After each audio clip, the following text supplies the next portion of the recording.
Hello and welcome to the Craft Beer Corner.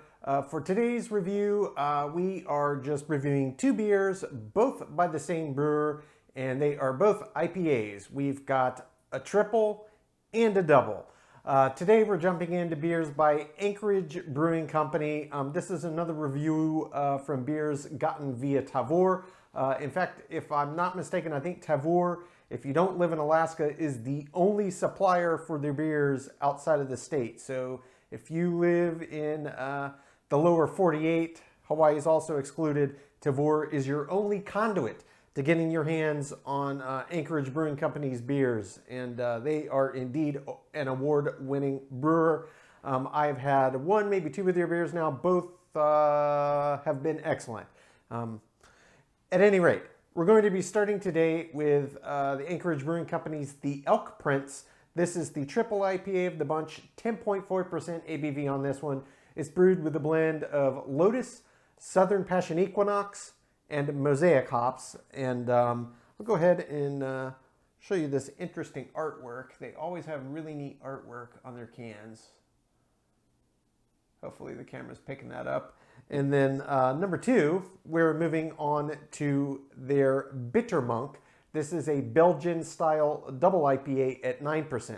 Now this has been brewed with Brettanomyces, and it was also aged in French oak Chardonnay barrels, as well as being Mosaic dry hopped. This ought to be a really interesting big beer, and it's just going to be a fun, fun little dive in. I love IPAs. So far, my experience with Anchorage Brewing Company beers have been fantastic. So I'm really looking forward to jumping into here. And I'll hold up the bottle on the Bitter Monk as well. True to fashion, really neat art. It's kind of a Grim Reaper looking monk with a scythe thing. I don't even know. It's really neat looking. Nonetheless, we're going to jump right in. Getting started with the Elk Prince. This is the triple IPA of the bunch, 10.4% ABV on this one.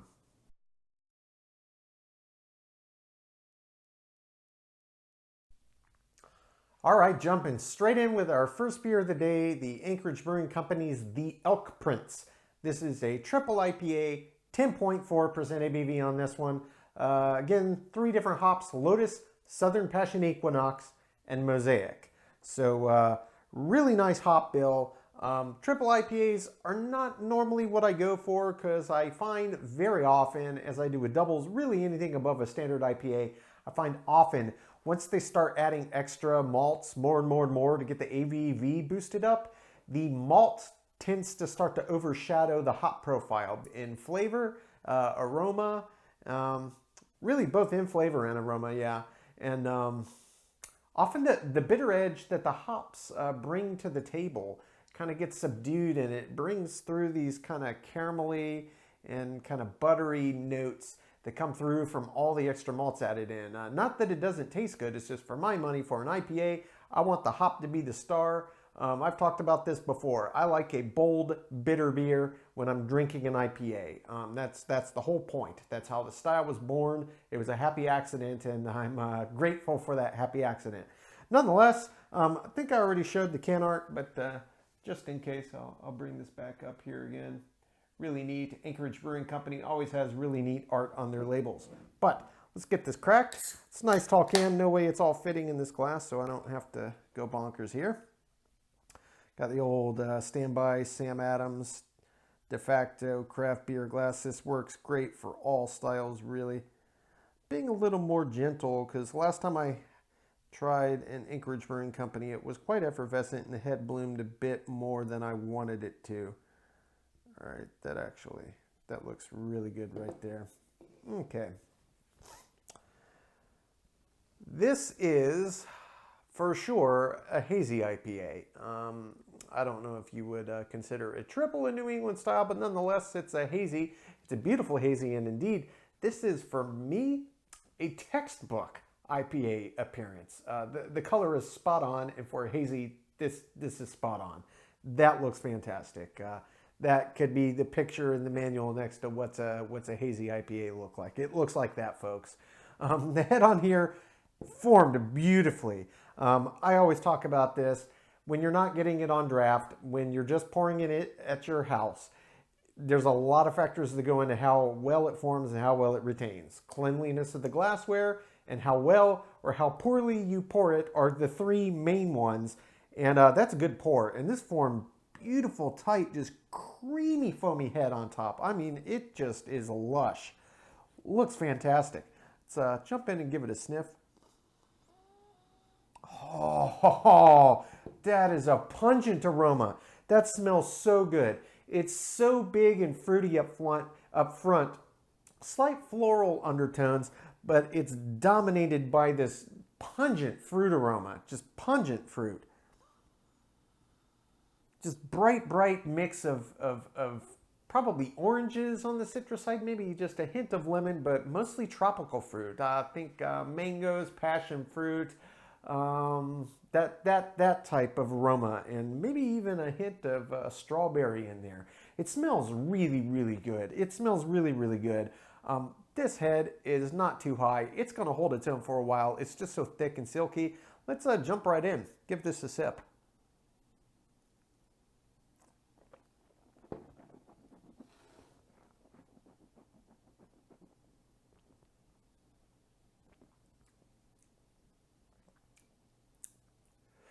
Okay.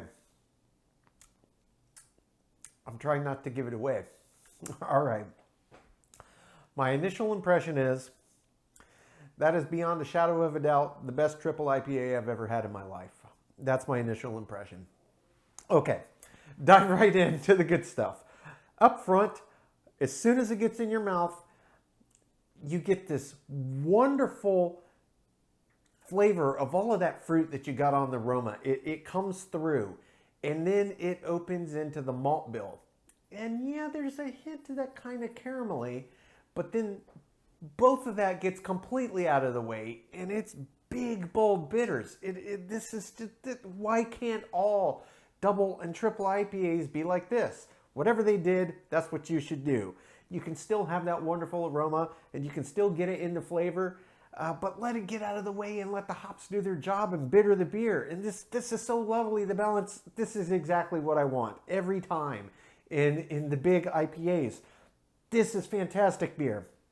Okay, as a New England hazy style, as you might expect, the mouthfeel is ridiculously creamy. It's ridiculously creamy and smooth, and that really adds this sense of viscosity to it.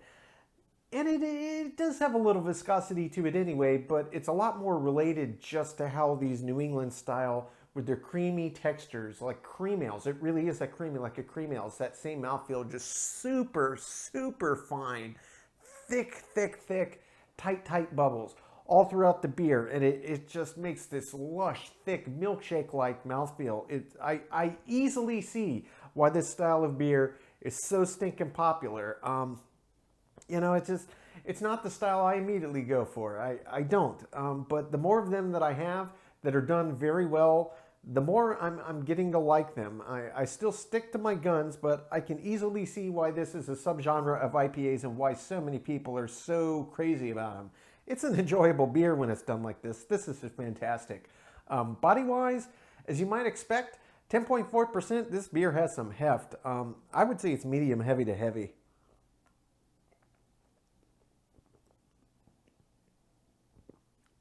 Yeah, it's medium heavy is really, no, that's a heavy beer. That's a heavy beer. That's as heavy as any imperial stout I've ever had, and indeed heavier than many of them. The balance is just perfect for me. You get all of that fruit, bright, just juiciness, as well as a nice backbone of the malt, but then the bitter and the hop just get to be the star of the show. It's the perfect right balance for this style of beer for my money. I am absolutely loving this. I'm glad I got a really nice tall can here. I'm going to take my sweet time. Truly loving every minute of this beer while I come up with my scores, and then we will come back. Next up is the Bitter Monk. That's their Belgian Double IPA at 9% ABV that has been brewed with Brettanomyces, aged in French oak Chardonnay barrels, and it's been mosaic dry hopped. So this ought to be another really exciting one, and we'll get to that next.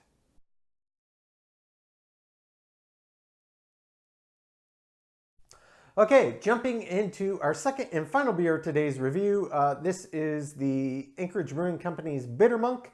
This is a Belgian Double IPA, 9% ABV, brewed with Brettanomyces, aged in French oak Chardonnay barrels, and also dry hopped with mosaic hops. So I expect this is going to be a very big, very interesting beer indeed. And honestly, I can't wait. So I've already shown you the bottle art. You know what it looks like. Let's get this poured in so I can get to sampling. This one just sounds awesome. This is a beautiful color as it's pouring in the glass.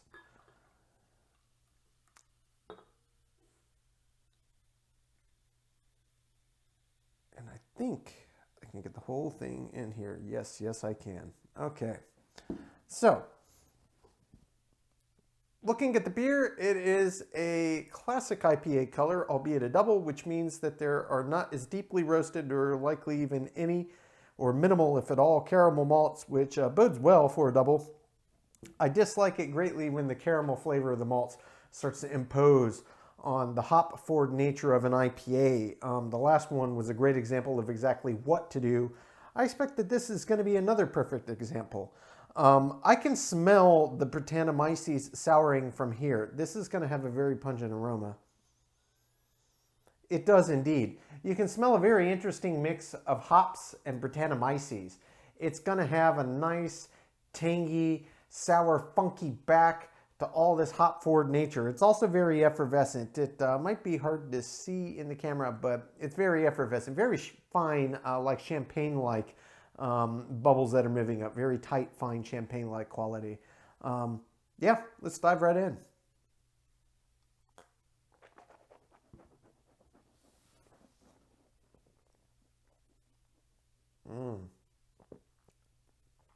Oh. Ho ho. Okay. Oh man. Well, this just keeps going, doesn't it? All right. That finish is going to last for days. Okay. So, up front, you get tang and sour. Then it opens up into this beautiful mix of Brettanomyces funk mixed with the hops. And it really pairs quite well. Never had a Brettanomyces based IPA, and this does not taste like your average double. Indeed, it doesn't taste like your average IPA at all. This is a very different, very special beer indeed. That oak aging really comes to its own in the back. You can taste that woody quality, and it adds like these hints of vanilla, and there's some fruit in there I can't quite place my finger on. It's more orange than anything. I don't know if it's coming from the Chardonnay barrel or if it's coming from just the malt bill mixed with the yeast and the hops itself. But this is a really nice beer. This is an interesting combination of bitter and sour and tangy and funky. And it's kind of equal parts of all of them. It's a very, very, very well balanced. Very, very well balanced indeed. This is a nice beer. It's an interesting beer, and it's very complex. It's got layer upon layer. I'm going to dive in, explore this body and mouthfeel a bit.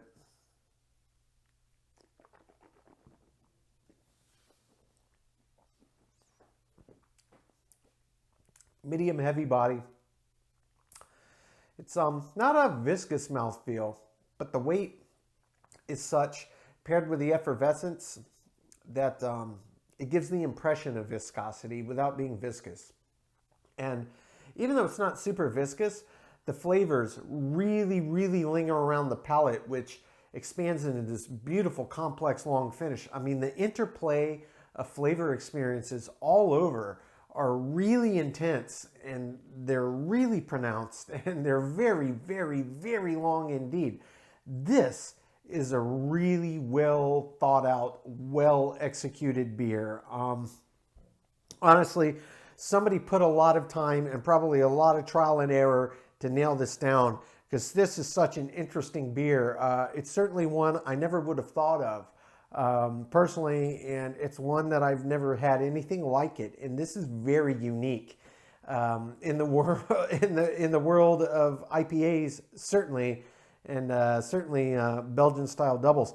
This is a nice beer. This is a big complex beer. Do I think this is a beer for everybody? No. If you're not a fan of IPAs, but you're a fan of funky Brettanomyces beers, you would probably enjoy this. If you are a fan of IPAs, but you don't like funky Brettanomyces beers, you probably won't like it. It's very pronounced Brettanomyces. It is known.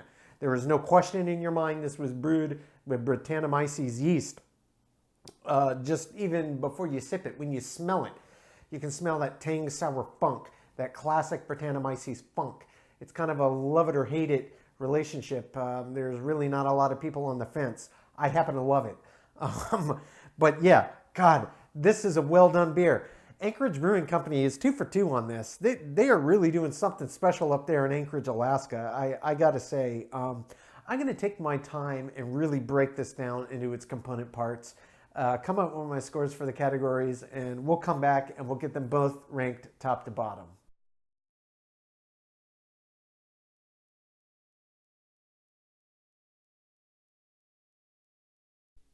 Okay, now jumping into the scores for today's Anchorage Brewing Company review of IPAs, a triple and a double, respectively. Starting off with the Elk Prince. Again, this was the triple, 10.4%. The aroma on this one was really, really huge. It was really, really pungent. You couldn't smell it from, a foot away like you can some really strong beers, but once you got in there, boy, it let everything just bloom. It was so floral and fruity, and just, you knew it was going to be a juicy, hazy, and indeed, I was not let down. I give it a 9. For the taste, this was a very, very enjoyable IPA. For the style, honestly, for a triple, I thought it was fantastic. For a hazy, I thought it was fantastic. You put the two together, it was even more fantastic. And again, really the only knock that I have was as well balanced as I thought this was, and such a great example of both the triple and a hazy. I still just need more hop presence in an IPA. Going double, triple, making it hazy, making it extra high ABV doesn't let you skirt around the having to have the hop be the forward player. And it just wasn't present enough, but not by much. I gave it a 9. A body, this was huge. The body on this beer was so heavy and so intense. Honestly, it was hard to believe. I've had many an Imperial Stout that weren't that heavy. I give that a perfect 10 out of 10. The mouthfeel, ridiculously creamy, ridiculously silky, just milkshake-like in its quality, just had this overall sense of thickness. That's exactly what you want in a hazy. There's a reason they call them milkshake IPAs, and it did its job. 10 out of 10. I can't fault it at all. The finish on this was quite long. It was quite long indeed. And it was also a well-balanced finish.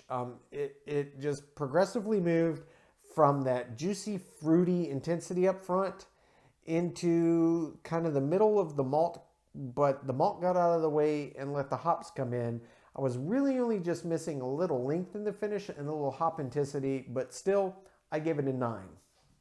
Head and retention, this was textbook picture perfect for the style. I gave it a 10. Poured great out of the can and into my glass. It was beautiful. The appearance on this was another textbook example. This could be the poster child for what one should look like. I also gave that a 10. The balance on this, I really was blown away by this beer. I don't normally go for triples. I don't normally go for hazies. But this is for my money, the best example I've had of either. And to have both kind of styles merged into a single beer and be executed so well, it all comes down to how well it was balanced.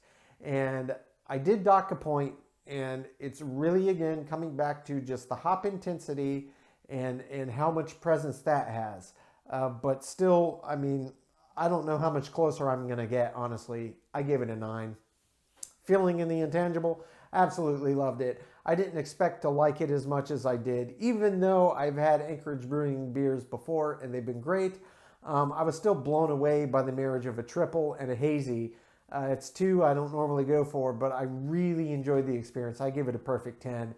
Finally, as an example of the style, I also gave that a perfect 10. I really don't know if it can possibly get much better than this. If it does, and somebody knows one, by all means, let me know in the comments. I would love to try it. I'm trying to expand my horizons and hold back my prejudices, but you know, hop forward. It's important to me in an IPA. And as big and bold as these are, and as juicy and fruity and milkshakey and all that, they just don't have the same hop intensity that I could get from a standard, say, Stone Ruination or Sierra Nevada Torpedo Extra IPA. Those are just standard IPAs. There's nothing fancy about them. It's just a classic IPA. There's something that happens with the hop presence. Once you start brewing in this style, it just takes a back seat. And I have to dock a point on average. But this beer did great. I loved it. I really, really did. Total score on the Anchorage Brewing Company's The Elk Prince is a 96 out of 100. I am confident that is the highest rated triple IPA I've done, if I've yet to do one. And certainly the highest on the hazy. I mean, this just checked all the boxes for me for the style. And forget the style as a beer. I mean, this was really close to having this perfected. And that's a very high score. I think it's in the top 10, easy top 15. I haven't had too many 96s or higher than that. Nonetheless, moving on to beer number 2. Arguably a more interesting beer. Bitter Monk, the Belgian Double IPA, 9%. Brewed with Brettanomyces yeast, aged in French oak Chardonnay barrels, and also Mosaic dry hopped. This was a beer that I think is going to be polarizing. For those that gravitate towards what it was about, they're absolutely going to love it. For the people that don't, they're probably going to hate it. I don't think there's much middle ground. I think it's kind of black or white on this one, but I'll explain. The aroma was incredibly powerful. I could smell it from 1.5 feet, 2 feet away from my face. It was pungent. And once you started to move in on it, you knew. It was Brettanomyces. I mean, that is the strongest Brettanomyces aroma I have ever smelled in a beer. I mean, in terms of an aroma, giving you an idea of what the beer's about and having a presence, it does not get better than that. That is a 10 out of 10 for the aroma. The taste I really enjoyed. I am a fan of Brettanomyces yeast. It's a yeast that I would term funky, and I think a lot of people would say it's got this funky quality to it. It's hard to put into words. You almost have to experience it to understand what people are talking about when they say it's funky. But if you can imagine what funky tastes like in a beer, that's what Brettanomyces tastes like. It's a very polarizing flavor. It's tart, and it's sour, and it's pungent, and it's got this earthy, weird, it's hard to describe. It really, really is. But that was the dominant flavor by a mile. The malt was barely discernible in this beer, and the hops really even took a backseat to the Brettanomyces. They lended an underlying bitterness, but they really didn't make their presence known beyond that. I still enjoyed it. Just for me, it was a balance of flavors in the taste, and I gave it an 8, still well above average, and well deserved. For the body, this was another heavy one. 9%. It could go either way, but this had a real presence about it, especially for as effervescent of a beer as it was. It had a big, big body. I gave it a 9. Mouthfeel on this. The mouthfeel was a bit too effervescent for my liking. Now, they call it a Belgian, so I could possibly understand it's going to have a bit more effervescence. Belgian-style beers typically do. But at its heart, it's still a double IPA, and it was just a little over top for me. I gave it an average for the mouthfeel. I gave it a 5. The finish on this was just another category where it blew me away, and it was kind of hard to believe. The finish on this lasted so long. Indeed, it's been several minutes since the last sip I had of this beer while I was coming up with my scores for each category. I can still taste it. It's still with me 4 or 5 minutes later. This is the longest finish on a beer I have ever had. It just sticks to the mouth and it keeps going. It's a mix of just a hint of the hop and that Brettanomyces. It just coats your mouth. That's a 10 out of 10 for the finish. Head and retention on this one. It did form a head, but honestly, there was too much effervescence in this beer. It was way too carbonated for the head to really have much of a chance of any sustaining power. But still, I give a high end of average. I give it a 6. Appearance-wise, This was an absolutely lovely IPA. This was another textbook, picture perfect. That's what I envision in my brain when I think of an IPA. That's a 10 out of 10. Balance. This was a good beer, and overall it was well balanced, but it wasn't upper echelon well balanced. The Brettanomyces is kind of the party piece of this beer, and if that's really what they were going for, etc., fine. And I also like the nuance that the French oak Chardonnay barrels brought to the table. They did make themselves known, and that was such a great barrel choice to pair with the other flavors in this beer. I'm telling you, somebody really put a lot of thought and effort into coming up with the bill for this beer. This is just exceptionally well crafted and well thought out. The artistry and the love that went into this beer is, I mean, I drink a lot of good beer, but I'm really blown away by it. But nonetheless, for the balance, while it is above average, the hops needed to be more present in an IPA. They just do. That's really the only knock I have. I don't even mind how forward it was with the Brettanomyces. As a person, I enjoy it. I don't normally get one that's that pungently Brettanomyces funk. It's such an interesting experience in a beer. But I still just needed more of the hops. And honestly, being that it was aged in those barrels, I would have liked a little more presence from them. It gave a little woody oak character to it, and little hints of vanilla that came throughout, but a little more presence would have been nice. I gave it a 7. Feeling in the intangible, I absolutely loved it. I really, really did. I really only knocked a point for the same reason I always knock on double and triple IPAs. Just give me more hops, give me more bitters. But it was a very fine line. A 9, still an excellent score. Finally, it's an example of the style. I was on the fence about this, and I teeter-tottered a couple different ways, but I went with my gut. I gave it an 8. And the reason I gave it an 8 is because at its heart, it is an IPA. Belgian, it may be. Brettanomyces, it may be. But really, if I consider that it's an IPA at heart, the hops really have to be more present than that. There has to be more pronounced bitters. And frankly, that it was a Belgian and brewed with Brettanomyces and aged in French oak Chardonnay, I would have liked a little bit better balance between all of those independent players for me to kick it up. But still, an 8 out of 10, and it was almost a 9, is exceptional. This beer was fantastic.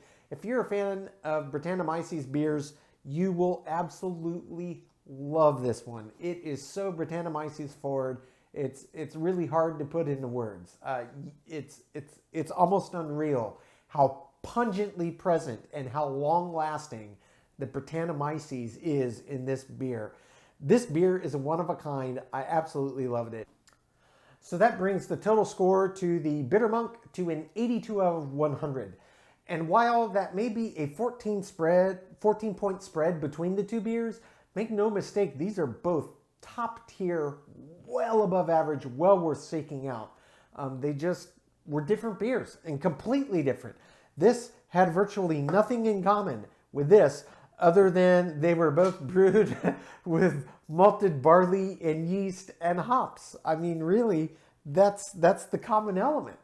Outside of that, they share categorization, kinda, but they were nothing alike. These are polar opposites in the world of beer.